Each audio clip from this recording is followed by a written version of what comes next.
Go. Hi guys, I'm here at Summer Nationals in Columbus, Ohio. Year 2 at Columbus. It's 2014. I'm here with Alex Wood. Alex Wood and I go back a long ways. I got to referee his under 19 national title. What year was it? Under 19? You were like 15? Oh, it's 15. Was it when I fenced But it was the under 19. When I fenced, Yes. When I fenced Reinhold Longbach and Yes. he tore his hamstring, or he injured it. He injured it. Injured it. That was a while back. What year was it, would you say? I would say when I was 15, I'd say I don't know, maybe the mid-90s, 93. Okay, something like that. So, tell me your story early on. How did you decide to take fencing? Good question. So, I have two older brothers. Grew up in Rochester, New York. Very few originals, the Zimmerman sisters. But simple as it was in the newspaper at RFC, and my older brothers went to fence, and then I tagged along, and I was lucky enough to be a little bit younger than my brothers to start, and ever since I was at age 9. And you were coached by? Nat Goodharts. Nat Goodharts, who's in the Hall of Fame. Yes.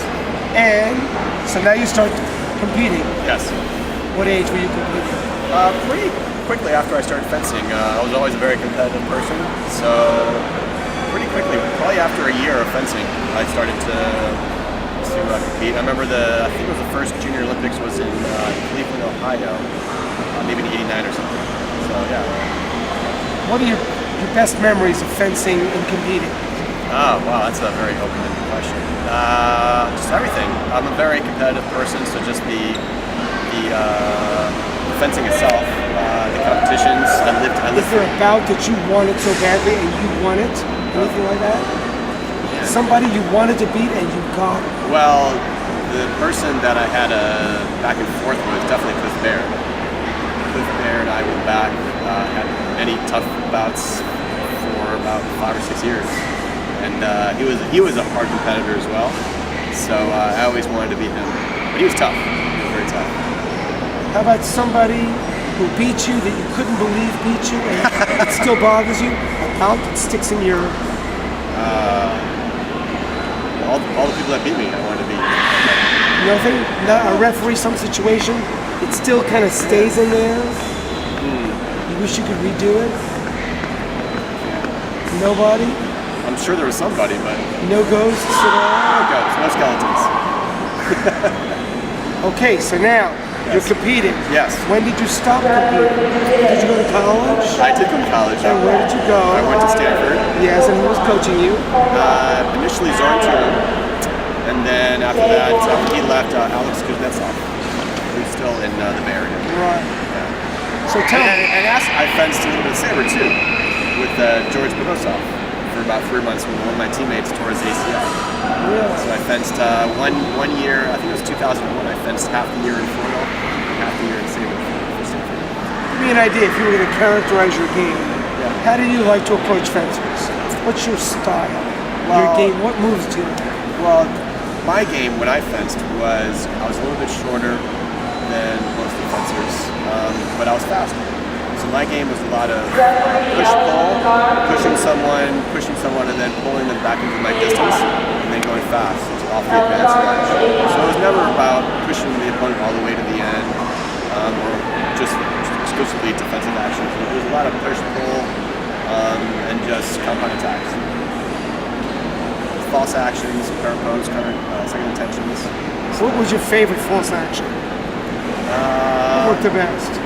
Just simple, advanced lunge, false action, extend it out long, because you can also turn that into a simultaneous attack. So if your opponent just decides to do a compound action, and if you just do a simple false action which turns into a real lunge, you can get them all.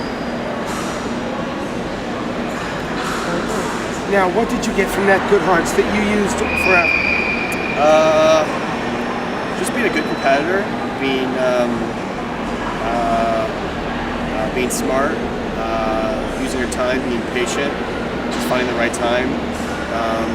We all had a very funny saying, slow fast, because sometimes I'd go too fast on the preparation and get in preparation. So funny thing always was start your attack slow, start your preparation slow, and then finish fast.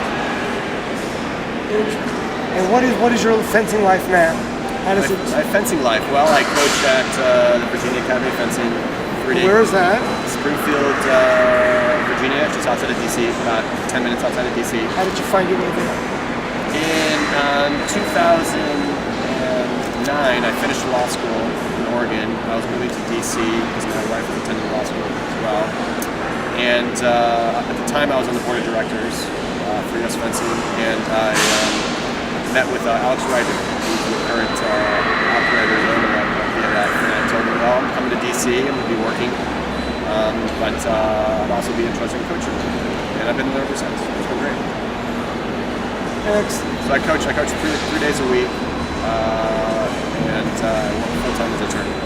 And what kind of attorney work do you do? I do privacy law, so essentially in-house counsel for the Department of Justice. But if you talk about privacy law, aren't you invading privacy? No, I'm not talking about anybody.